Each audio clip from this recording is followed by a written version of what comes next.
அசிங்கப்படுத்தப்பட்டதா, அவமானப்படுத்தப்பட்டதா நினைக்கக்கூடிய பல விஷயங்கள், அப்படிப்பட்ட விஷயங்களுக்காக இப்ப அதை கடந்து போயிட்டே இருக்கு. நீயா நானா கோபிநாத் விஜய் டிவி விட்டு வெளியேறியதாகவும் அவர் சன் டிவிக்கு செல்வார்னு சொல்லப்பட்டுச்சு. இன்னும் சன் டிவி கோபிநாத்தை வேண்டான்னு சொன்ன விஷயம் தான் இப்போ சோசியல் மீடியால பேசும் பொருளா இருக்கு.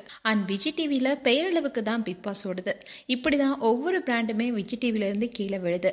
இதுல நீயா நானா கீழே விழல, விழக்கூடிய நினைவுல மட்டுமே இருக்குன்னு பத்திரிகையாளர் சேகுவரா தெரிவிச்சிருக்காரு. அதோட நீயானான கோபிநாத் சன் டிவிக்கு போறது குறித்தும் அவருடைய கருத்துக்களை ஷேர் பண்ணியிருக்காரு.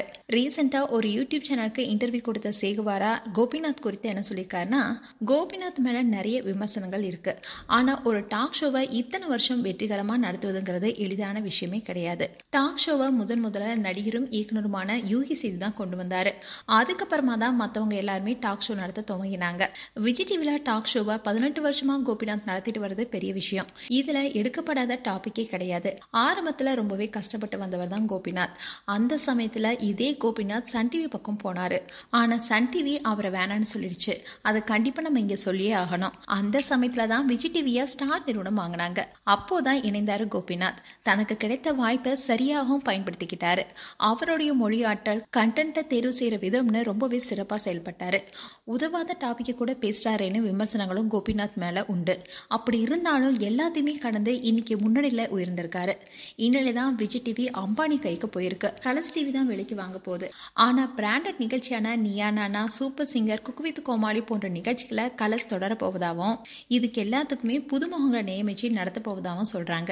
இதுல கோபிநாத்தை மட்டும் திரும்பவும் நிகழ்ச்சி நடத்த அனுமதிப்பாங்களான்னு தெரியல. திறமைசாலியை பயன்படுத்தி கொள்றதுல தவறு இல்ல. ஆனா ஒரே முகத்தையே திரும்ப பாக்குறதுனால நேயர்களுக்கு சலிப்பும் ஏற்படலாம். விஜய் டிவில நிகழ்ச்சிகள் எல்லாமே இறங்குமுகமா செல்ல காரணமே அவனுடைய தவறான கான்செப்ட் தான். பிராண்டு கண்டென்ட்கள் சரியா இருந்தா கூட கான்செப்டும் போட்டியாளர்களும் ஆங்கர்களுக்கு சலிப்பு தந்துரும். விஜய் டிவிக்கு இவங்களை விட்டா வேற ஆட்களே இல்லையான்னு கேள்விதான் கேட்க தோணுது.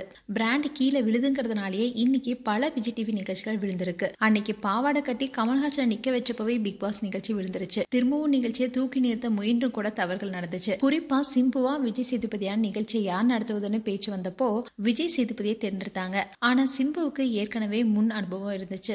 ஆனா அவரை தேர்ந்தெடுத்தா வேற லெவல்ல இருந்திருக்கும். ஆனா அவங்க தவறான முடிவு எடுத்துட்டாங்க.